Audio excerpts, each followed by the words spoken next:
अस्सलाम वालेकुम। प्रोग्राम में आपको खुशामदीद कहते हैं। आज आपको नया चेहरा नज़र आ रहा होगा, लेकिन चूंकि सुमेरा मिर्ज़ा की तबीयत नहीं ठीक तो आज ये जिम्मेदारी मैं निभाने की कोशिश करूंगी और मेरा साथ देंगे सीनियर तज़कियाकार गुले नुखेज़ अख्तर साहब होंगे मेरे साथ, और मेरे साथ मज़हर बिल्लाह साहब होंगे। इनसे बात शुरू करने से पहले आज के जो इशूज़ हैं जो कि हम डिस्कस करेंगे उन पर बात कर लेते हैं। पहला इशू है वो है एवनफील्ड रेफरेंस का, जिसमें नवाज शरीफ को बरी कर दिया गया है। साथ ही साथ अगर हम फ्लैगशिप रेफरेंस की बात करें तो नैब ने पहले दरख्वास्त दी और वो दरख्वास्त वापस ले ली। अल अज़ीज़िया रेफरेंस जो है वो अभी मुलतवी कर दिया गया, उस पर अभी समाअत होना बाकी है। और दूसरा जो टॉपिक है जो आज की अहम डेवलपमेंट जिसे हम कह सकते हैं वो है इंट्रा पार्टी इलेक्शन। तो तहरीक इंसाफ ने चेयरमैन के लिए इमरान खान की जगह जो है बैरिस्टर गौहर उन्हें उम्मीदवार नामजद किए। इस पर बात करेंगे तो पहले बात कर लेते हैं एवनफील्ड रेफरेंस की, जिसमें नवाज शरीफ, मरीम नवाज और कैप्टन सफदर सजाएं जो हैं वो दी गई थी। तो उस टाइम पर ये बातें हो रही थी कि मनी ट्रेल उस वक्त शरीफ खानदान ने अपने पास ले लिया। क्या था ये मनी ट्रेल, कि आखिर ये जो एवनफील्ड फ्लैट्स हैं ये किसके हैं, कब बने हैं, और ये ऐसा सवाल है जिसका जवाब हमें आज तक नहीं मिल सका। केस चाहे जितना भी लटक जाए, हल भी हो जाए, ये सवाल नहीं हल हो सका। और इसकी जो कन्फ्यूजन है वो मैंने नहीं पैदा की, बल्कि नून लीग के जो अपने रहनुमा हैं उन्होंने कन्फ्यूजन पैदा किया है। क्योंकि जब हम नून लीग के रहनुमाओं की बात करते हैं, अगर हम ख्वाजा आसिफ की बात करें, एक प्रोग्राम में बैठ के वो कहते हैं, जब उनसे ये सवाल किया जाता है कि ये फ्लैट कब बने थे, उन्होंने कहा 1993-94 में शायद बने होंगे। तो उसके बाद अगर हम हुसैन नवाज की बात करें 2016 में वो सामने आ जाते हैं, वो कह देते हैं कि जी 2006 में हमने ये फ्लैट्स बनाए। 2011 में मरीम नवाज कहती हैं कि मेरी तो लंदन में क्या, मेरी तो पाकिस्तान में प्रॉपर्टी नहीं है। तो ऐसे बहुत सारे सवालात हैं जो कि जन्म लेते जा रहे हैं। और लेकिन चूंकि आज ये मामला जो है वो हल हो गया है, बरी कर दिया गया है, और उस टाइम पे नवाज शरीफ उन्होंने बेहतर समझा कि कौमी असम्बली में जाके इस मामले को उठाया जाए। कौमी असम्बली में उन्होंने कहा कि मेरे पास जो ज़राए हैं वो मैं बताने के लिए तैयार हूँ। तो पहले मैं रुख करूँगी मज़हर बिल्लाह साहब की जानिब। मज़हर साहब, क्या समझते हैं कि आज जो एवनफील्ड का फैसला आ गया है, बरी कर दिया गया है, अब एक ही रुकावट नज़र आती है नवाज शरीफ के रास्ते में, वो है अल अज़ीज़िया। वो रुकावट भी अगर ख़त्म हो गई तो इलेक्शन में नज़र आएंगे नवाज शरीफ? सदफ यासर, बात यह है कि अभी आपने इब्तदाइये में कुछ बातें की, कुछ हमने रिपोर्ट में बातें देखी।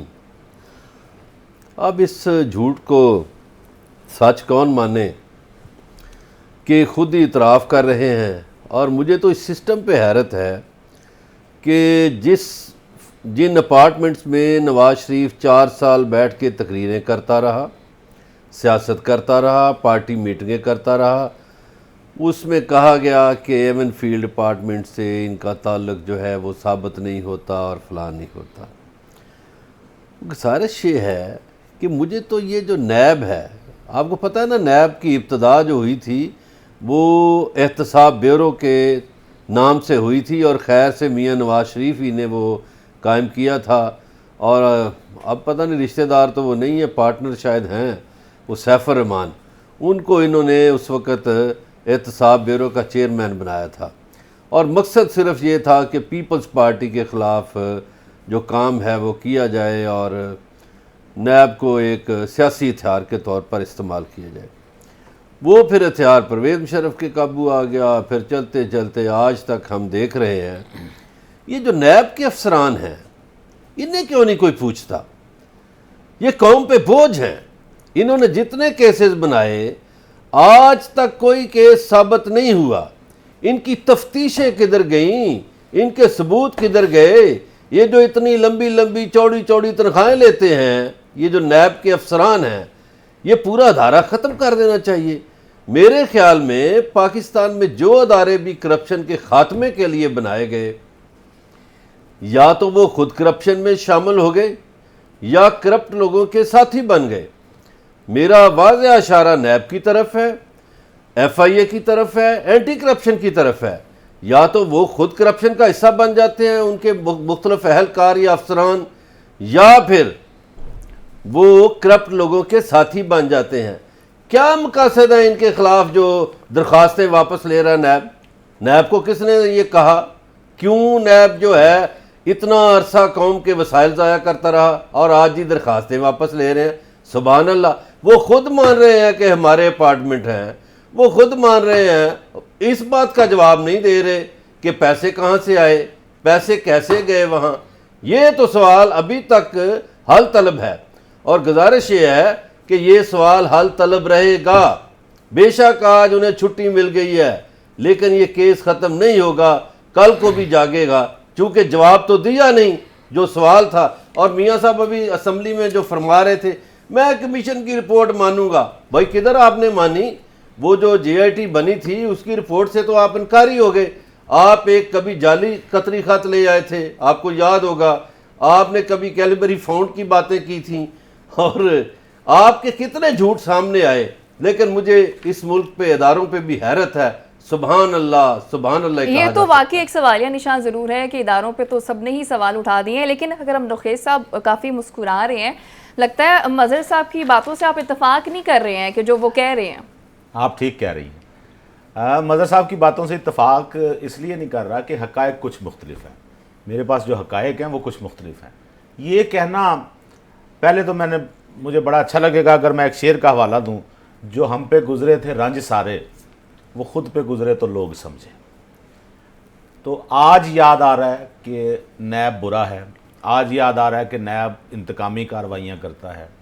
जो कतरी शहजादे वाली मिसाल दी गई, आप यकीन करें ये सब पता है, सारी डिटेल पता है, सबको पता है।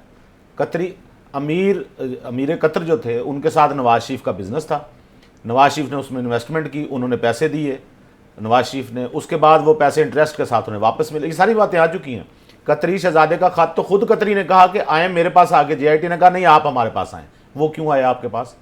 वो पाकिस्तान का तो बंदा नहीं। नखेस साहब सिर्फ कतरी खत लहराया गया था या लहराया नहीं गया भाई, दिया गया। अदालत असल में हुआ क्या उस वक्त, अभी आपने ये जिक्र किया शुरू में इंट्रो में फ्लैगशिप रेफरेंस का, वो थे क्या नाम है उस वक्त थे नैब के चेयरमैन कमरुज़्ज़मान शायद, हाँ जी वही।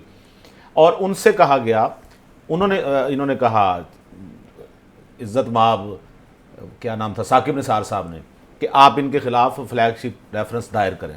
उन्होंने कहा कि मेरे पास ये इख्तियार है कि मैं ये रेफरेंस दायर कर सकता हूँ, लेकिन उसके लिए मुझे मेरे जो मैंने अपने मातहत हैं, जो स्टाफ ऑफिसर्स हैं, जो सारे लोग हैं सीनियर्स, उनसे मैंने मशवरा किया है, ये रेफरेंस बनता नहीं है। तो साकिब निसार साहब छत से जा लगे थे, उनके बस में नहीं था कि उनके बाल नोच लेते वो। उन्होंने कहा नहीं ये करना है। खोसा साहब भी उस वक्त थे सुप्रीम कोर्ट में, ज़बरदस्ती कहा कि आप करें करें करें रेफरेंस करें। इस तरह के झूठे लग़्व और फजूल रेफरेंस करवाए गए। उनका नतीजा यही निकलना था, तहकीकात होनी थी तो सिफर साबित हो जाना था। ठीक है यहीं से हम बात को कंटिन्यू करेंगे। अभी हमें सीनियर तजिया का एतजाज़ एहसन साहब ने ज्वाइन किया। एतजाज़ साहब बहुत शुक्रिया आपके वक्त का। आप कैसे देखते हैं आज के फैसले को? एवन फील्ड बरी कर दिया गया नवाज शरीफ को। बरी कर दिया गया, बरी होना था, लेकिन वाकयात और शहादत और सबूत की बात से नहीं था। उनको बरी करना है, उनकी प्लेट सारी साफ करनी है, मिटा देनी है। ये तो फैसले हुए गए। अब आप देखें, यही केस एवन फील्ड की एक ही बात ले लें। ये कहते हैं वो पैनामा मैटर में एक नारा इन्होंने लगाया है कि पैमाना का पनामा दिखाया था और अकामा और बेटे से तनख्वाह दे दी। अब इसको ही आप ले लें, ये तस्लीम हुआ कि अकामा था। अकामा क्या है? अकामा मतलब है कि एक सर्टिफिकेट है जिसके नाम ये अकामा है, वो मुलाजिम करता UAE में या जहाँ का भी अकामा हो, वो तनख्वाह लेना देना करता है। अब मुलाजमत वो करता है अगर ये किसी दूसरे मुल्क की कंपनी में, और कंपनी जो है वो शख्सियत से अलग होती है। ये एक बेटे की कंपनी की है, बेटा एक है, कंपनी दो है। जो ये लीगल है कंपनी की, लीगल पर्सन होती है कंपनी, वो खुद अपनी बेच सकती है, रख सकती है, ये कारकुनों को हाथ रख सकती है, बिल्डिंग बना सकती है, कर सकती है। वो जिसमें डेटा शायद शेयर हो पर कंपनी है, अपनी उसकी हैसियत है कानून के अंदर। इसको कहते हैं कॉर्पोरेट पर्सनैलिटी। एक ह्यूमन पर्सनैलिटी, कॉर्पोरेट पर्सनैलिटी। अब कॉर्पोरेट का एक मुल्क के मुलाजिम हो और पाकिस्तान के वजीर आजम हो, ये कैसा मुमकिन है? क्या अंग्रेज ने वजीर आजम को मैनेजिंग डायरेक्टर लगने दिया? रिलायंस ग्रुप कितना बड़ा ग्रुप है, रिलायंस ग्रुप का, जो ऑस्ट्रेलियन की वजीर आजम या वजीर खारजा यूएई में मुलाजमत भी करता हो, ये कोई मुमकिन है? हो सकता है? ये तो खुद एक बहुत बड़ा ऑफेंस है, बहुत बड़ा ऑफेंस है आइन के अपने हलफ, ये मतलब है मुतदाद है। अब रही बात जहाँ तक फैक्ट जो नोटिस किए कोर्ट ने, ये तो मैं आपको बता रहा हूँ जो नोटिस नहीं किया, ये मियाँ साहब से चले थे और सामा लेकर आया था, बहुत संगीन है इस जेल में। एतजाज साहब, जैसे कि आपने फ्लैगशिप का मामला छेड़ा है, मैं इसमें ये आपसे बात करना चाहूँगी कि नैब ने अपनी दरख्वास्त वापस ले ली। इस तमाम मामले में आप नैब की कारकर्दगी को कैसे देखते हैं? क्योंकि इससे पहले नैब ही है जो तहकीकात करके सबूत सामने लेकर आई, सजा भी हुई, अब नैब जो है वो पीछे हट गई, तो नैब की कारकर्दगी क्या है इसमें?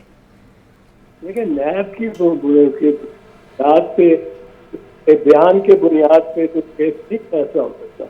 ये क्रिमिनल केस है जिसकी कन्विक्शन हुई है, ये रियासत का किसी इदारे का मामला नहीं, ना किसी शख्स का मामला है, ना कोई वकील या अटॉर्नी जनरल या सुपर जनरल जाके कह दे जी मैं कुछ करना चाहता। ये तो अदालत में सजा, अदालत ही और मीन लाए इंस्टीट्यूशन में जो साल ये क्या साल की हुई भी है लाएगी, उसके लिए आइन में तरमीम करना जरूरत होगी, क्योंकि हयात जो लायकी है ये किसी को पसंद हो या ना पसंद हो, ये सुप्रीम कोर्ट ने तशरीह की है आइन की, ये मौके हैं कि हयात नायब ही हो सकती। चौधरी साहब, अगर ये आपकी तशरीह है तो इसको दायर करने के लिए सुप्रीम कोर्ट का लार्जर बेंच करके या आइन में तरमीम चाहिए।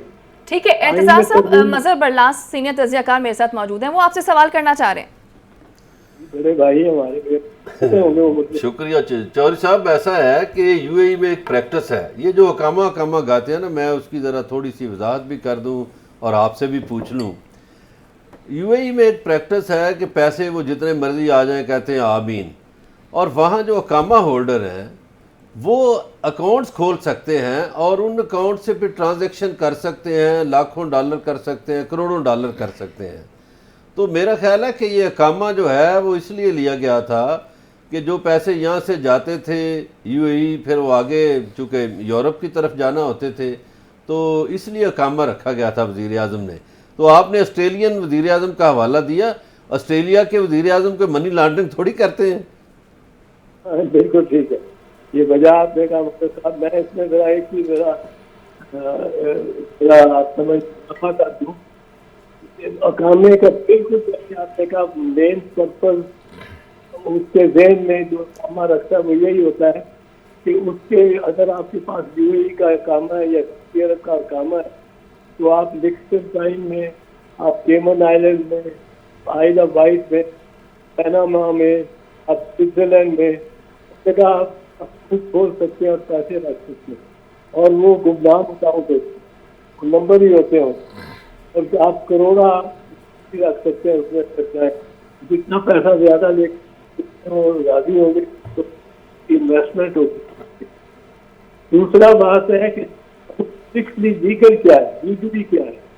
लीगली ये है कि ये सर्टिफिकेट है, उसकी इबारत आप पढ़े कि मैं हम तो ये शख्स हमारा, और अब जो भी ये लिखा होता कि तनख्वाह ली या ना ली, वो तो इन्होंने अपने सब कुछ लिखा है ना कि हमने तनख्वाह ली, क्योंकि इनको वरना पड़ता है कहीं भी ये की होती है वर्ल्ड इनकम पे पाकिस्तानी को पाकिस्तान में।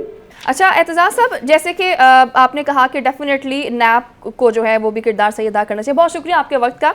नुखैर साहब, आपकी तरफ आती हूँ कि क्या समझते हैं कि जैसे कि कहा कि उन्होंने नैब पर भी एक सवालिया निशान है, नैब के साथ साथ अदलिया पर भी एक सवालिया निशान है। नैब की बात करें तो नैब भी इन्वेस्टिगेशन करता है, फिर रेफरेंस दायर करता है, वापस ले लेता है, अदलिया जो है उसको मान भी लेती है।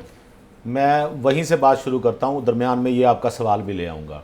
ये कहना, ये अभी बात हुई है कि जी वो दुबई में उन्होंने यूएई में इसलिए अकामा रखा क्योंकि वो चाहते थे कि वहाँ से पैसे अकाउंट खोलें बाहर, और इसलिए उन्होंने वहाँ अकामा रखा। अभी एक और भी रीज़न होती है हजूर, और वही रीज़न थी। आप जब जहन बना लें कि दूसरे को कल्परेटिव साबित करना है तो फिर आपका दिमाग उसी तरफ चलता है। अकामा रखना एक किस्म का रेजिडेंशियल वीज़ा है, आप वीज़े के चक्करों से निकल जाते हैं। जिनका वहाँ पे बिजनेस होता है उन बिजनेसमैनों से पूछें कि उन्होंने ऐसे अकामे रखे हुए हैं, आने जाने में आसानी हो जाती है, रहने में आसानी हो जाती है। और ये कहना कि जी वहां से पैसे शिफ्ट, यार वजीर आज़म को क्या जरूरत है वीजे की? सुने ना, वो बिजनेस होते हैं ना, उनके बच्चे तो कर रहे थे वहां पे बिजनेस, बच्चे कर रहे हैं, वो तो इधर वजीर आज़म उनको भी तो वफादारी मशकूक है इस मुल्क के साथ। वो साइफर उसको कहते हैं, वो कागज का टुकड़ा है, वो सिफर है, वो कुछ नहीं है। ये जो कागज का टुकड़ा है ना, ये कामा जो था, ये असल चीज है, इस पे निकालना चाहिए था। और वहां पे जिस शख्स की नियाजी सर्विसेज के नाम से ऑफशोर कंपनी निकली, उसको कहा कि नहीं, आप साफ है, आपका कुछ नहीं है, आपका तो इसमें लेन देन कुछ नहीं है। कौन सी कंपनी थी नवाज शरीफ के नाम पे, मुझे बताइए, ऑफशोर कौन सी कंपनी थी? अब आपने सवाल किया सदफ के क्यों अदालतों से नैब रेफरेंस वापस लेती है, तो ये मैंने आपको बताया कि अदालतों के जोर पे जब रेफरेंस दायर किए गए उनमें कुछ नहीं था, पीछे पॉलिटिकल सारी विक्टिमाइजेशन हो रही थी, उन पे केस दायर किए गए, और जब नहीं कुछ उसमें से निकला तो क्या करना था उन केसेस का? नैब ने कहा ना कि मेरे पास नहीं सबूत। वो ट्रायल केस कहाँ गया? आपने मियाँ साहब की एक तकरीर चलाई है जिसमें उन्होंने कहा है कि आप तहकीकात कर लें। वो तहकीकात कैसे हुई हैं? JIT ने तहकीकात करनी थी, वो ट्रायल कोर्ट कहाँ था जिसने तहकीकात करनी थी? तो जिस तरह से केस बना था इसी तरह उसके धागे उधड़ते चले गए। बाकी एतजाज साहब ने जो कुछ कहा है, एतजाज साहब हमारे बुजुर्ग हैं जी, और उनका हम एहतराम करते हैं, बस इतना ही कहना था। ठीक है मज़हर साहब, आप क्या समझते हैं कि जैसे कि हम अदलिया की भी बात कर रहे हैं, केस जो हैं वो इतनी जल्दी हल होते कभी आपने देखे हैं कि अभी केस आए अभी हल? आवाम जो है वो तड़पती रहती है, सिसकती रहती है कि हमारे केस हैं वो 40-40 साल लटक गए हैं, लेकिन ये ऐसा केस हमारे सामने आया है जो फ़ौरन ही हल हो गया। वाह वाह वाह वाह, सदफ यासर कमाल नहीं हो गया? इतना स्पीडी इंसाफ कभी मिलता देखा है इस मुल्क में? जैसे अभी एक साहब तशरीफ़ लाए तो क्या कहा गया कि हिफाजती ज़मानत के लिए जी वो, अच्छा चलो वो तारड़ के अंगूठे से गुजारा कर लो जी, लेकिन हिफाजती ज़मानत दे दो। ओ ठीक है, दे दी गई जी। बाकी फैसले भी ऐसे हो रहे हैं जैसे इस मुल्क की अदालतों में सबसे अहम मुकदमात ही यही हैं कि इनका फ़ैसला होगा। आपने दुरुस्त फरमाया कि पाकिस्तान में बाज़ लोग मर गए, इंसाफ का इंतज़ार करते करते मौत के मुंह में चले गए, फिर उनके बच्चे मौत के मुंह में चले गए, तीसरी नस्ल है और अभी तक इंसाफ नहीं मिला। ये इंसाफ की कहानी है। और जब किसी को के लिए इंसाफ देना होता है, सारे मुकदमात ख़त्म करना होते हैं, तो फिर इस तेज़ रफ्तारी से घर रेगुलराइज कर दिया जाता है। खरगोश से आगे जाना जी, बड़ा खरगोश से ज़्यादा तेज़ भागा जाता है। लेकिन साहब मैं यहीं पे बात करूंगी कि जैसे मज़हर साहब, डेफिनेटली ये बात तो है कि जल्द से जल्द हो जाते हैं, लेकिन अगर हम ज़रा पिछले दौर की बात कर लें उसमें भी कुछ ऐसा ही हमें होता नज़र आया कि सिर्फ जो पकड़ने पकड़ाने की सियासत हमें नज़र आई, और ऐसा हुआ भी, केसेस खुले बने और सजाएं भी हुई हैं। इस पे भी दाद सदफ साहब, मैं बिल्कुल दाद देता हूँ। सदफ यासर, बिल्कुल बहुत अच्छा सवाल है आपका। मैंने तो इब्तिदा में कहा कि इसकी बुनियाद भी इसी ने डाली थी, नवाज शरीफ ने, वो एहतसाब ब्यूरो बना के। वो जो सैफुर रहमान था, पीपल्स पार्टी सारी उसको एहतसाब रहमान कहती थी, इन्होंने तो बुनियाद डाली झूठे मुकदमात बनाने की। और वो फिर आगे जो डिक्टेटर आए, PTI मजबूर, एक डिक्टेटर आया, उसने भी इस्तेमाल किया, फिर पीपल्स पार्टी और इनकी मोहब्बतें बढ़ी, और फिर वही जो कमर ज़मान साहब हैं, वो जो ठंडे मीठे नैब के चेयरमैन थे, वो आ गए। तो जहाँ तो चेयरमैन नैब भी सियासी वफादारियों की बुनियाद पर लगते रहे हैं, यहाँ आप किस नैब की, कौन से इंसाफ की बात कर रहे हैं? सवाल ये है, ये मुसीबत इसी ने डाली थी, ये बुनियाद जिसने रखी थी उसका गिरेबान पकड़ना चाहिए। आप उस बुनियाद पे चलते रहे ना, फिर आप खत्म कर देते वो बुनियाद। आपके पास तो इख्तियार था, खत्म कर देते बुनियाद। आप भी कहें उन्होंने चूंकि बुनियाद बनाई थी, हम भी चलते रहे हैं, हमारा कोई कसूर नहीं। लेकिन नोखे साहब, यहाँ पे हमें दो निज़ाम अलग से इस तरह भी नजर आते हैं। तोशाखाना केस को देख लें आप, एवनफील्ड देख लें, करप्शन केसेस, तोशाखाना केस, उसमें जी आप रसीदें नहीं हमें दे सके, इसमें भी कतरी खत बीच में आ गया, तो इंसाफ तो कहीं पे भी नजर नहीं ना फिर आता। अच्छा, मैं आपको कैलिबरी फाउंड की आप बात नहीं कर रही, मैं वो आपने अगर उसकी सारी सुभान अल्लाह हियरिंग सुनी हो तो आपको पता था कैबिनेट फाउंड तो उड़ा दिया था, गवाह ने उड़ा दिया था। गवाह ने कैसे उड़ा दिया था? वो जो बड़ी अपने आप में लीडर हाँ, बनी हाँ, फिरती है, उसको वो फॉन्ट ही इजाद नहीं हुआ था, तो उसने उस साल में ही वो बयान कर दिया। अब मेरी गुजारिश सुन ले, फॉन्ट इजाद हो चुका था, मार्केट नहीं हुआ था, और ऐसे फॉन्ट मिल जाते हैं। हाँ जी, वो आपने इजाद किया था ना, सर मैंने इजाद नहीं था। किया। फिर आपको आईटी की समझ नहीं, तो मुझे क्या पता कि आईटी की आपको तो बहुत चले समझ है। मैं आपको बता दूं, नोके साहब आपको तोशा सियासत खाना की पे आ समझ जाएं, आपके इंसाफ के दो तकाजे आपको नजर नहीं आते। अब वन साइडेड हो जाते हैं ना बरलास नहीं, साहब। मैं बरलास साहब नहीं ने ना होता, मैं हमेशा कहता हूं कि आप पूरा सच नहीं बोल पूरा, रहे। मैं आपको कहता हूं आप 1/5 बरलास सच साहब का बोलते हैं। गुस्सा नोखे साहब आज जायज है। आज जो फैसला आया है कहीं ना कहीं हाँ, गुस्सा आज का तो गुस्सा उनमें पाया। जाएगा। ओके आज बरलास साहब जितना कहीं ना मर्जी- कहीं- आपने अच्छा नहीं, किया नहीं, मुझे पूरी याद- कौम नहीं, हैरान है।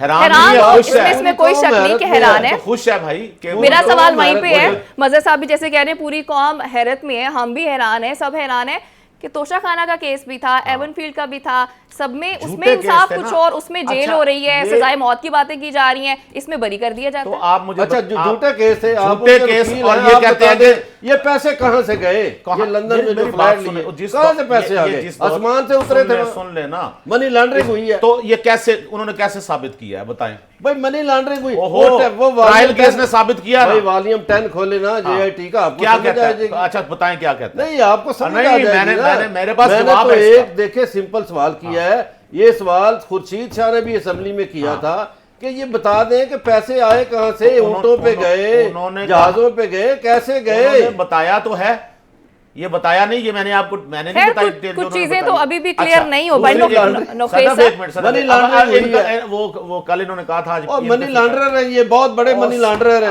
आप इस किस्म की बातों का मैं क्या जवाब नहीं, दूं? मनी लॉन्ड्रिंग है, कहने से क्या होगा? वो बताए कहां से बने? वो मनी लॉन्ड्रर है जिसने वहां से ओ पैसे भाई, वो लेके घर कहां से बने? ये तो पैसे मलिक ये तो रियाज जवाब के दिया नहीं पैसे अभी तक। लेके, और जिसने सुप्रीम ओ कोर्ट में भाई, उसका ये जुर्माना तो भरा है जवाब ना, दिया वो ही है नहीं। करप्ट बंदा। सुने, मनी लॉन्ड्रिंग ये है कि जवाब भी नहीं तो दिया अभी तक। आप 4 साल आपकी हुकूमत रही, कहां गया वो मुशीर एहतसाब? मेरी हुकूमत थी, आप जिनकी हिमायत कर रहे नहीं, हैं मैं किसी की हिमायत नहीं करता। आप- मेरा मुल्क अभी पाकिस्तान आप है। नहीं कर रहे, मैं अभी आप नहीं कर रहे पाकिस्तान हिमायत। मैं पाकिस्तान का पैसा लूटा, मेरे देश का पैसा लूटा आपका गया, पाकिस्तान मेरी नहीं, हम- धरती का पैसा हम लूटा सबका गया, पाकिस्तान और उसके है। महल बनाए गए लंदन में। और हुजूर, ये अब इन जज्बाती बातों का मैं क्या जवाब दूं, जज्बाती हैं? बातें नहीं जब है। मेरा पाकिस्तान घर नहीं लूटा है, मेरा पाकिस्तान ओ लूटा है। सर, मेरा आप पाकिस्तान लुटेरों के क्या- साथी हैं तो मैं क्या करूं? पाकिस्तान नहीं, ये गलत बात है। देखें, ये आपने इल्जाम लगा नहीं, दिया। इल्जाम क्या? ऐसा नहीं होता भाई, कि ये आप जिस कहें मुल्क कि का जो पैसा आपके लूटा है, मुखालिफ बात कर रहा है वो लूटने लुटेरों का वाला- साथी है। नहीं, आपके मुल्क का आप- पैसा लूटा, आप आपको देखें ना, पूछना चाहिए मैं आपको कि भाई कैसे आपके मुल्क मैं का पैसा आपको लूटा? नहीं कहूंगा कि आप लुटेरों के साथी हैं। नहीं, आप नहीं, आपके मैं आपको मुल्क नहीं का कहूंगा। पैसा मेरे मुल्क का पैसा लूटा भाई है, हमारे मैं मुल्क का पूछूंगा। पैसा कहें आप। ठीक है। मेरा इतराज ये है कि मैं आप बैठे बिठाए तो ये इल्जाम नहीं लगा सकते कि मैं मुल्क का वफादार हूं, फलां बंदा नहीं है। भाई जिस मैं उतना ही प्यार करता हूं अपने मुल्क से बरलास साहब जितना आप करते हैं। मैं हमारे But- हमारे but- मुल्क का पैसा लूटा, ये वो हमारे लैंग्वेज- मुल्क से मनी ये वो लॉन्ड्रिंग लैंग्वेज हुई, है जिसने हमारा हमारे माहौल मुल्क से खराब मनी किया। लॉन्ड्रिंग हुई, देखिए, और आप कह रहे हैं बल्ले बल्ले मैंने बल्ले, आपको सुभान नहीं अल्लाह। कहा कि आप लुटेरों के साथी हैं, और आप हो भी नहीं सकते। मेरे और आपकी तशरीह में फर्क है।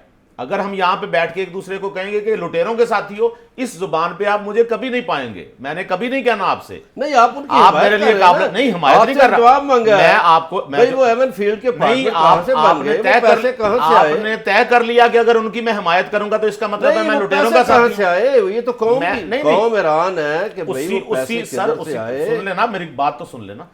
जब आप इस किस्म की गुफ्तगू में इस किस्म का पर्सनल हमला करेंगे, मेरी तरफ से वो हमला नहीं होगा, ये मैं फिर बता भाई रहा हूं। कौन सा पर्सनल हमला? आपने कहा आप लुटेरों के साथी हैं। मैंने इसलिए कहा है, मुझे कभी कि आपने जब- वजीर आजम जब- हाउस में देखा है। जब कौम पूछ रही है, मैंने आपको देखा है वजीर आजम जब हाउस कौम में, पूछ मैंने रही आपको है, देखा है इमरान भाई खान के देखा साथ। होगा, तो मैं तो नहीं कभी जाता। जब कौम तो ने- मुझे आप इतना बड़ा जब इल्जाम दे कौम दें का मेरे- पैसा लूटा है नहीं, तो कौम पूछेगी नहीं कौम- कि हमारा पैसा लूट के ये ले गया और उधर जाके तो हजूर ये बात करें, अपार्टमेंट खरीद लिए। इस बात पे बात होनी चाहिए, इस पॉइंट पे बात करें, चले ना कि इस आगे किस्म के आगे आप बढ़ते पर्सनल हैं। हमले करेंगे। ये नहीं होगा। चलें आगे आप बढ़ते हैं। इक़्तिदार की राहदारियों में साथ साथ रहे मजहर होंगे, मैं नहीं किसी के मजहर साथ साहब, रहा। हम कुछ नवाज शरीफ की आज बात करते हैं कि जब वो अदालत में पेश हुए थे, उनकी बॉडी लैंग्वेज बड़ी डिफरेंट थी। डिफरेंट इसलिए कि बड़े खुशगवार मूड में थे, जैसे उन्हें पहले ही अंदाजा हो गया था कि आज फैसला क्या आने वाला है। नहीं, उनको तो पहले से अंदाजा है जी। वो तो देखिए, उनसे पहले वो उनका जो मुंशी क्या कहते हैं, वो डार आया था उससे पहले, इसहाक डार, तो वो भी ऐसे आया था खुशी खुशी। जब मामला तय हो और पता हो कि हमारी जमानत तो होनी ठीक होनी है है। मजहर साहब, यहीं से बात को कंटिन्यू करेंगे, लेकिन एक बार नाज़रीन को सुना देते हैं कि नवाज शरीफ जब अदालत आए तो उन्होंने कहा क्या था। जी अल्लाह ताला का शुक्र है जी। जी शाह मैंने तो मामला को अल्लाह पे छोड़ा था, अल्लाह ताला ने आज सुरखुल किया। शुक्र मालिक का चलो भाई उधर से ये सर दूसरे केस में क्या एक्सपेक्ट करते हैं अजीजिया में? तो ये आपने सुन लिया कि उन्होंने शुक्र अदा किया और लजीजिया की बात पे भी उन्होंने ये कहा कि ये फैसला भी हम अल्लाह पे छोड़ देते हैं। एक मिसाल है कि चोर भी जब घर से निकलता है ना रात को चोरी करने, तो वो कहता है या अल्लाह खैर ही करी। चोरी करके जब आ जाता है पकड़ा नहीं जाता, बगैर या अल्लाह तेरा शुक्र है। तो ये मिसाल ऐसे ही है कि या अल्लाह तेरा शुक्र है, वो बच गए महल्लात हमारे, जो हमने मनी लॉन्ड्रिंग की थी, इस पाक वतन का पैसा लूट लाट के जो हम ले गए थे वो बच गया, हमारी जायदाद बच गई। फ्राडिये भी ज्यादातर फ्राडिये तस्बीह भी रखते हैं और रियासत मदीना की बात भी करते हैं। ये सही कहा आपने।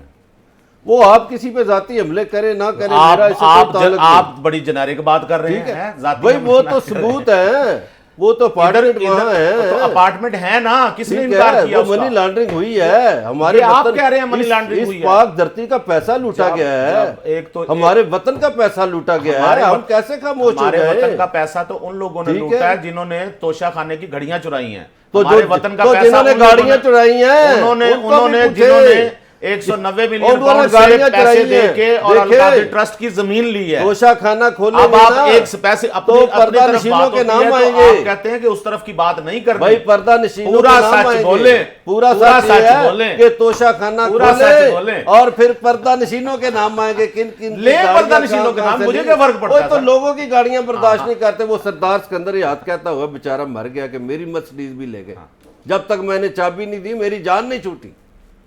वो कश्मीर या बेचारा साबक वजीर आजम और सदर रहा आजाद कश्मीर का, वो कहता मेरी मर्सिडीज इन्होंने देख ली बरलास और उस वक्त तक मेरी आज जान बड़ा- नहीं छोड़ी आज जब आपका- तक मैंने चाबी नहीं दी। आज आपका ये तो गुस्सा लोगों बनता के लोगों का माल पे भी आज डाका आपका डालते गुस्सा हैं। बनता है सर, आज आपका गुस्सा बनता है। आज नहीं, आप जो गुस्सा कर रहे- नहीं। गुस्सा कर गए आप। बिल्कुल गुस्सा नहीं कर गए हैं। ये हकायक है, आज- सच है। इस मुल्क की दौलत लूटी गई, हाँ। इस मुल्क का पैसा लूटा गया और ये अदारे जो हैं जिन्होंने आज दरखास्तें वापस ली हैं, हाँ। ये भी जवाबदेह हैं हाँ।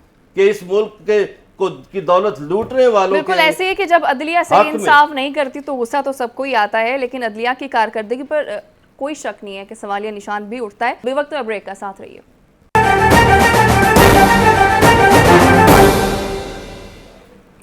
Welcome back. Chairman PTI election से आउट हो गए हैं और तहरीक इंसाफ ने अपनी मीटिंग में नया उम्मीदवार सामने रखा है, वो है बैरिस्टर गौहर। तो इस पर बात कर लेते हैं।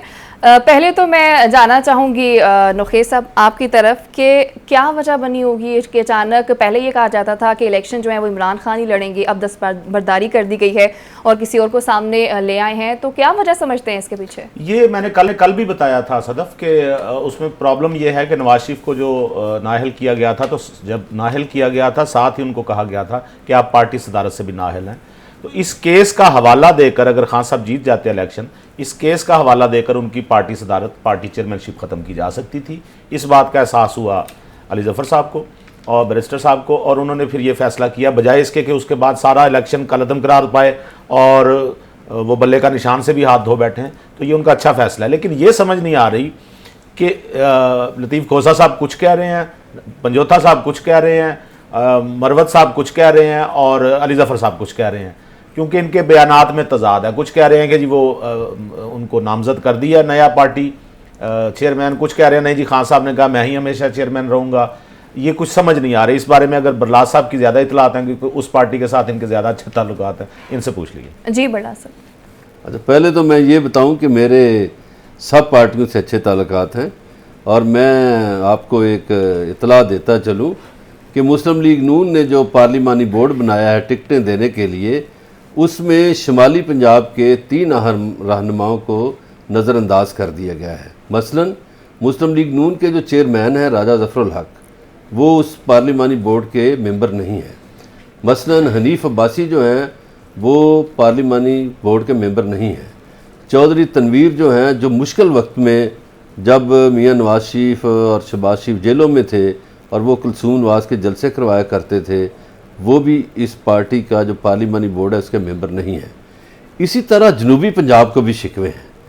3 डिवीज़नों में से सिर्फ 4 रुकन लिए गए हैं और लाहौर जो है सिर्फ लाहौर से 8 मेंबर हैं पार्लिमानी बोर्ड के। जी। इसी तरह जो ख़वातीन हैं उनकी जो पार्टी के शोबा ख़वातीन की सरबराह रही हैं बेगम इशरत अशरफ, उनको भी पार्लिमानी बोर्ड का मेंबर नहीं बनाया गया। इसी तरह उनके बाद नुज़रत सादक बनी थी, नुज़रत आमर जो हैं उनको भी पार्लिमानी बोर्ड का मेंबर नहीं बनाया गया। तो मुस्लिम लीग नून के अंदर ये एक इख्तलाफी बात सामने आई है कि जब आप पार्लिमानी बोर्ड बना रहे हैं तो इन पुराने लोगों को, यानी जिस पार्टी का चेयरमैन ही राजा ज़फ़रुल हक साहब चेयरमैन है मुस्लिम लीग नून के, और वो पार्लिमानी बोर्ड के रुकन नहीं है टिकट देने वालों में से। तो मैं सिर्फ गुल नुखैज़ अख्तर साहब की ये बात है ना कि मैं फ़लाँ के, मेरा तमाम पार्टियों से ताल्लुक़ है, रब्ता है, सब पाकिस्तानी हैं। अब आपके सवाल की तरफ आता हूँ कि ये ज़रूरत क्यों पेश आई। जी, गुजारिश ये है कि ये ज़रूरत माजी में भी पेश आती रही है। आपको याद होगा कि परवेज़ मुशर्रफ दौर में जब सियासी पार्टियां ज़ेर एताब थीं तो मोहतरमा बेनज़ीर भुट्टो ने अपनी पार्टी का चेयरमैन 4 PPP करके मखदूम अमीन फ़हीम को बनाया था और राजा परवेज़ अशरफ को पार्टी का सेक्रेटरी जनरल बनाया था, जबकि जो PPP थी उसकी सरबराह बेनज़ीर भुट्टो ही रहीं और जहांगीर बदर सेक्रेटरी जनरल रहे।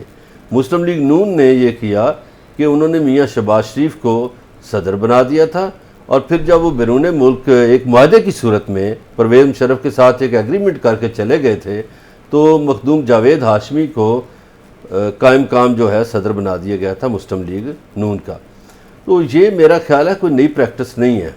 अब जो लास्टली मियाँ नवाज शरीफ नाहिल हुए तो मियाँ नवाज शरीफ ने सेनेट के अरकान को टिकट दे रखे थे, और आपको याद होगा अगर आपका सियासी तारीख पर नज़र है कि वो जो सेनेट के अरकान थे उनसे फिर मियाँ नवाज शरीफ की नाहली हो गई, वो टिकट वापस हो गए और वो आज़ाद हसीयत में फिर सेनेटर बने। तो ये मेरा ख्याल है कोई नई प्रैक्टिस नहीं है, ये उनके वकला ने मशवरा दिया होगा। और ये जो बैरिस्टर अली ज़फ़र हैं, मैंने हमेशा देखा है कि वो बड़ी संजीदा गुफ्तगू करते हैं, वो कोई मारदाड़ वाली शायद बातें नहीं करते, बड़ी नपी तुली बात करते हैं। उन्होंने आज ये बात की है कि बैरिस्टर अली गौहर जो हैं वो निगरां चेयरमैन होंगे PTI के। अब मेरे लिए भी ये एक नया लफ्ज़ था कि आप चेयरमैन का इलेक्शन करवा रहे हैं तो इसमें निगरां चेयरमैन वाली बात कहाँ से आ गई। लेकिन चलो उन्होंने बात की, हो सकता है उनके दिल में ऐसी बात हो, वो तो अली गौहर साहब ने भी ऐसी बातें की हैं। तो मेरा ख्याल है उनको जो डर है, इस डर का, इस खदशे का इजहार भी बैरिस्टर अली ज़फ़र ही ने किया था कि हो सकता है हमसे बल्ले का निशान लिया जाए। तो मेरा ख्याल है कि वो अपना निशान बचाने के लिए, अपनी पार्टी बचाने के लिए उन्होंने ये बंदोबस्त किया है। ठीक है, ऐसे ही है। तो बल्ला साहब आपसे भी और नुखैज़ साहब बारी बारी आप दोनों से सवाल करना चाहूँगी कि आप क्या समझते हैं कि जो सिचुएशन चल रही है, जिस तरह से हमें पता है इमरान खान को तोशाखाना केस में जो भी है साइफर हो गया, तो समझते हैं कि अब इमरान खान के पास सिर्फ 2 ही ऑप्शन बचे हैं, या तो सरेंडर करें और वापस चले जाएं या फिर जेल ही काटें। तो नुखैज़ साहब पहले आपकी जानिब। नहीं, इमरान खान के पास ऑप्शन क्या मतलब? ये ऑप्शन आपने खुद बना लिए हैं या उनको किसी ने पेश किए हैं ऑप्शन? या आप खुद से तो ना अज्यूम करें कि इमरान खान के पास 2 ऑप्शन है। वाई ऑप्शन, वो तो जेल में है, और ये खुद से हम समझ लें कि उनके पास 2 ऑप्शन है, यानी जिस वक्त वो कहेंगे मुझे माफ़ कर दें, जिस वक्त वो कोई प्रेस कॉन्फ्रेंस करेंगे तो उन्हें माफ़ कर दिया जाएगा, लेकिन वो खुद माफ़ी की तरफ नहीं। कोई ऑप्शन नहीं है उनके पास, सिवाय सजा भुगतने के कोई ऑप्शन नहीं है। और आज आपने जनरल रिटायर्ड, क्या नाम है, नईम खालिद लोधी साहब, वो ट्वीट उन्होंने किया है, उस पर लोगों ने इतराज़ किया था, उन्होंने एक वेबसाइट को इंटरव्यू दिया था, उसमें भी उन्होंने कहा जी अगर ये चाहे इस्टेब्लिशमेंट चाहे, इमरान खान चाहे तो मैं आपस में मामलात करवा सकता हूँ। तासुर ये था कि खान साहब मामला तैयार करने के लिए, माफ़ी मांगने के लिए तैयार बैठे हैं, तो ये बिल्कुल गलत है।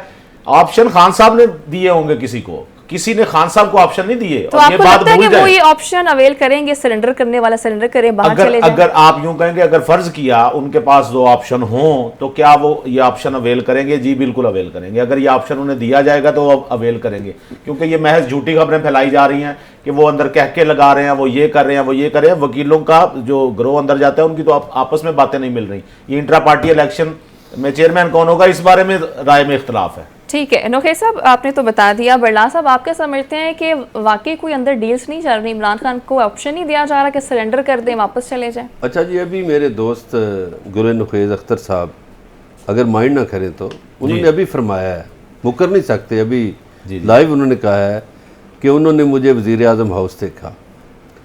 आप कम से कम 5 मिनट पुरानी बात कर रहे हैं। नहीं 5 मिनट पुरानी बात इसी प्रोग्राम की हो रही है ना। मैं वज़ीर आज़म हाउस में भी जाता रहा हूँ, ईवान सदर भी जाता रहा हूँ, आर्मी हाउस भी और GHQ भी, और आपारा में भी जाता रहा हूँ। जी जी ठीक है, मेरे अपना मुल्क है, मेरे अपने इदारे हैं, उसमें जाना कोई गलत बात नहीं है। अब ये जो बात आपने की ना, मुझे बिल्कुल इसका पता है। उस वक़्त इमरान खान गिरफ़्तार भी नहीं हुए थे, उस वक़्त जनरल बाजवा आर्मी चीफ़ थे, आसम नसीर साहब अभी आर्मी चीफ़ नहीं बने थे। तो इमरान खान को ऑप्शन दिया गया उस वक़्त कि आप मुल्क से बाहर चले जाएं, तो उन्होंने कहा कि मैं मुल्क से बाहर नहीं जाता। फिर वो जेल में चले गए। 9 मई से पहले की बात है? जी पहले तो सिनेरियो कुछ और देखिए था। आप तो, मैं आपकी गुफ्तगू बिल्कुल खामोशी से मैंने सुनी है, आप भी ज़रा तसल्ली से सुन आपने लें। पूरी लड़ाई की है ठीक मुझसे। है, तसल्ली से गुफ्तगू सुन लेना। अब ये है कि गिरफ्तारी के बाद भी जी मुख्तलिफ लोग जाते रहे, और जो लोग गए सरकारी लोग, उनमें से किसी ने मुझे बताया कि हम गए, ये बातें हुई, और वो नहीं मान रहे। अब क्यों नहीं मान रहे? अब एक सवाल है कि कोई शख्स क्यों नहीं मान रहा? भाई बाहर जाने का ऑप्शन तो वो लेगा, या सरेंडर करने का ऑप्शन तो वो लेगा जो बुज़दिल होगा, या चोर होगा, या जिसकी कुव्वत बर्दाश्त जवाब दे जाएगी। अब ये तीनों चीज़ें तो इमरान खान में नहीं हैं। एक तो वो चोर नहीं है, बुज़दिल नहीं है, जेल वो खुशी से बर्दाश्त कर रहा है, तो वो क्यों किसी की बात माने? वो कहता है मेरा मुल्क है, मैं क्यों छोड़ूं, और मैं नहीं जाऊंगा इस मुल्क से। तो मतलब साहब अगर इसी मुल्क में सारी जिंदगी जेल में गुजारनी पड़ जाए, अच्छा वो गए तो इसकी मुखालिफ दलीलें आनी। वो जाली बीमारी भी नहीं घड़ेगा, वो जाली बीमारी भी नहीं घड़ेगा। इसलिए ना तो वो मुल्क से जाएगा, ना वो सरेंडर करेगा। तो सारी जिंदगी जेल में गुजारने के सारी लिए तैयार है। जिंदगी बिल्कुल जेल में नहीं होगा। यही केसेस जो हैं, देखिए केस ढांका एक भी हो सच्चा हो, ये 200 केसेस जो बने हुए हैं इनका नतारा हो जाएगा। जो ही ये केसेस आला अदालतों में जाएंगे तो समझ आ जाएगी। चूँकि ये अभी इत्तेजाज साहब से बात हुई, इसी तरह बहुत से सीनियर वकला से हमारी बातचीत होती है, वो कहते हैं इन केसेस में जान ही नहीं है। जो ही ये आला अदालतों में केसेस जाएंगे ये फारिग हो जाएंगे। तो मज़हर साहब आप अभी भी अदलिया के निज़ाम पे यकीन रखते हैं? मेरी गुजारिश ये है, मैं जो अदलिया का नंबर है इंटरनेशनल, उसको तो नहीं ख़त्म कर सकता। जो पाकिस्तान में इंसाफ हो रहा है उसको, मैं जो आलमी रैंकिंग है उसका तो कोई एम्पायर नहीं हूँ कि मैं आलमी रैंकिंग में किसी का नंबर बेहतर कर दूँ या कम कर दूँ। मैंने वकला की बात की है कि सीनियर वकला कहते हैं कि जो ही ये केसेस आला अदालतों में जाएंगे ख़त्म हो जाएंगे। सीनियर वकला नहीं कहते सदफ, ये सीनियर बायस्ड वकला कहते हैं, ठीक है ना, जो उस पार्टी के हैं। सीनियर वकला सिर्फ एक ही तरफ बैठे हुए हैं, और ये पार्टी जो ये अभी बात हुई ना कि वो चोर नहीं है और वो ये तो सारी खसूसियात मोहतरम में मौजूद है। ये तो इन्हीं बुनियाद पे तो वो जेल में बैठे हैं, यही तो जुर्म साबित हुए हैं उन पे, इसी बुनियाद पे वो जेल में आप गए, वो नहीं है। और ये कहना कि वो उनको ऑफर हैं वो जा नहीं रहे, तो भाई जिनको ऑफर नहीं है वो अगर कह दे मुझे ऑफर है मैं खुद नहीं जाना चाह रहा, तो इसको कैसे टेस्ट करेंगे? लेकिन नौखेर साहब, और कहीं ना उस कहीं- जेल में बाय द वे उसमें वहां कैमरा। अच्छा एक बात और नहीं अब मैं बोल रहा हूँ, आप बोले हैं ना, अब मैं एक बात आपके बाद बोल रहा हूँ, एक बात सुन आपके बाद बोल रहा हूँ। एक बात सुन जी। आपने कहा ना ऑफर क्यों? हाँ पंजाब के गवर्नर रहे हैं मखदूम सैयद अहमद महमूद जी, उनकी आज गुफ्तगू में आपको सुना सकता हूँ। उन्होंने कहा ये ऑफ़र क्यों दी जाती है। वो कह रहे हैं कि इंटरनल गुफ्तगू है पार्टी की, उसमें वो फरमा रहे हैं कि देखें जी 70% की मकबूलियत पे वो अकेला खड़ा है, और हमारी पार्टी को भी मिला लें और नून लीग को भी मिला लें और फलां को भी मिला लें तो हम सारे तो 30% पे खड़े हैं, तो हम कैसे उसका मुकाबला कर सकते हैं। और पीपल्स पार्टी तो चलो जलसे कर रही है, मियां नवाज शरीफ तो गली महल्ले में नहीं निकल सकता। ये मैं नहीं कह रहा, मखदूम अहमद महमूद कह रहे हैं जो एक बड़े सियासतदान हैं, पंजाब के गवर्नर। अब आप मेरे भी एक सवाल का जवाब दीजिएगा ना कि बकौल आपके के मीडिया पे नहीं आने दिया जा रहा, उनको नाम नहीं ले सकते, कितनी बड़ी सहूलत है ना, वो यहाँ से अगर बाहर चले जाते हैं तो आप वो सोशल मीडिया यूज़ कर सकते हैं, लोगों को मोबिलाइज कर सकते हैं, डेली खिताब कर सकते हैं। बात यह है कि उनको ये ऑप्शन ही नहीं दी गई, ये झूठ बोला जा रहा है कि उनको ऑप्शन दी गई है और खान साहब कबूल नहीं कर रहे, ये कोई ऑप्शन नहीं दी गई, पूरी जिम्मेदारी। अच्छा, आप अकेले को पता है कि आप मैं, हाँ, इसलिए नहीं, और मेरा जिसका राब्ता लोगों से, नहीं, आपका, अच्छा मेरी बात सुने, राब्ते करने वाले सर मेरी बात सुने, और ऑप्शन देने वाले। प्रॉब्लम यह है कि आपका उन लोगों से राब्ता है जो आपको गलत गाइड कर रहे हैं। पहले भी आप एक दफा इतराफ कर चुके हैं ना आपने सोर्सेज का। मैं आपको बताऊं, अच्छा माशाल्लाह, कुछ चीजें ना, सुभान अल्लाह, बल्ला साहब कुछ चीजें ना टेक्निकली देखा करें जरा।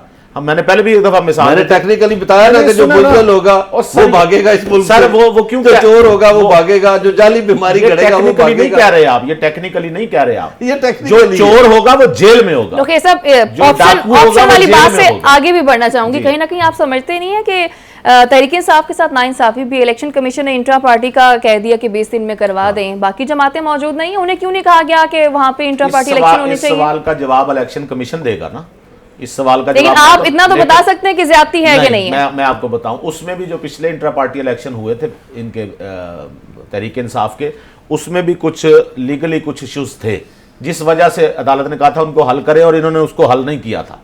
अदालत बाकियों के भी हुए हैं, बाय द वे आप उनसे इलेक्शन कमीशन से ले लें डिटेल, उनकी मेरे ख्याल वेबसाइट पे भी पड़ी होगी। लेकिन इतने कम वक्त में देना, कम वक्त में क्या मसला, मतलब वो कह रहे हैं 2 दिसंबर को हम करवा लेते हैं। इंट्रा पार्टी इलेक्शन कौन से, उसमें प्रॉब्लम क्या है? वो फिजिकली वोट थोड़ी डालने, ना भी डालने, इमरान खान को कहीं ना कहीं गायब करने की कोशिश नहीं की जा रही। मतलब साहब आप क्या कहेंगे? देखिए, ये आपने बड़ा वैलिड क्वेश्चन किया कि बाकी जमातों से क्यों नहीं पूछा गया। ये बिल्कुल दुरुस्त है कि बाकी जमातों से नहीं पूछा गया, जिससे इलेक्शन कमीशन की जानबदारी ज़ाहिर होती है। चलें, मान लिया। और वो जो बात आपने की है कि इमरान खान को कहीं पीछे करने की बात तो नहीं है, चलें उसको भी मान लिया।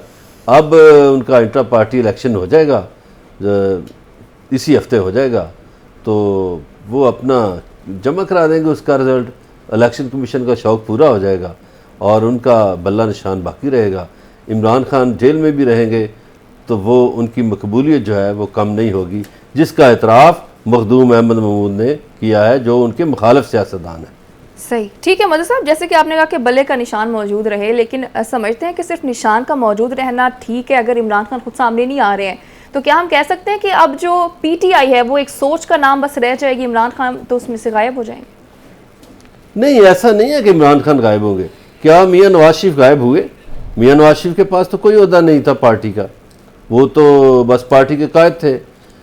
मोहतरमा बेनज़ीर भुट्टो गायब हो गई क्या? वो नहीं गायब हुई। तो इससे भी बड़ी मिसाल मैं दे रहा हूँ, भुट्टो साहब फांसी चढ़ा दिए गए तो भुट्टो साहब तो फिर गायब नहीं हुए। तो मेरा नहीं ख्याल कि इमरान खान सियासत से गायब होगा। इमरान खान सियासत में रहेगा और मुखालफों को इसी तरह नाको चने चुबाता रहेगा। क्योंकि टाइम कम है, तो नोखे साहब आपसे भी यही सवाल है कि क्या एक सोच ही बाकी रह जाएगी PTI की?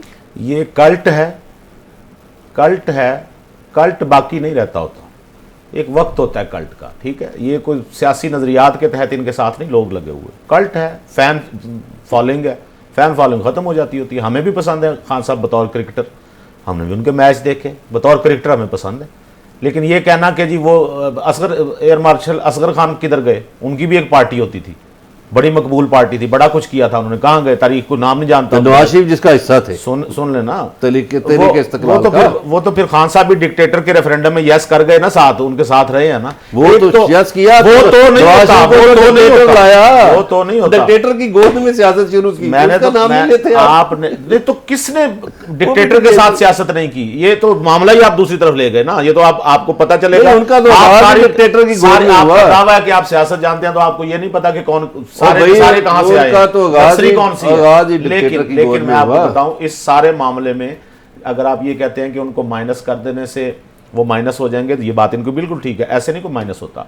ये रवैये, ये सच, ये जो आज सामने आ रहे हैं, जो पीछे कुछ हो चुका, जो बेहुदगियां हुई हैं, जो गैर अखलाकी हरकत हुई हैं, जो चोरियां हुई हैं, जो डकैतियां इन्होंने की हैं, दूसरों को चोर चोर कह के खुद जिस तरह माल इन्होंने समेटे हैं, ये सारी चीजें सामने आती जाएंगी। और अवाम के रवैयों में जो, अगर अवाम इनके साथ कुछ हैं, उनको खुद अंदाजा होगा कि हम गलत हैं।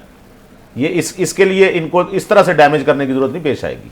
ठीक है नोखे साहब, बहुत शुक्रिया आपके वक्त का, और बल्ला साहब आपका भी बहुत शुक्रिया। यकीनन ऐसा ही है कि ये तो वक्त ही बता के जब इलेक्शन होते हैं तब क्या नतीजा सामने आता है और तहरीक इंसाफ की जो पार्टी है ये कायम भी रह सकती है नहीं। फिल वक्त शुक्रिया, अल्लाह हाफिज़।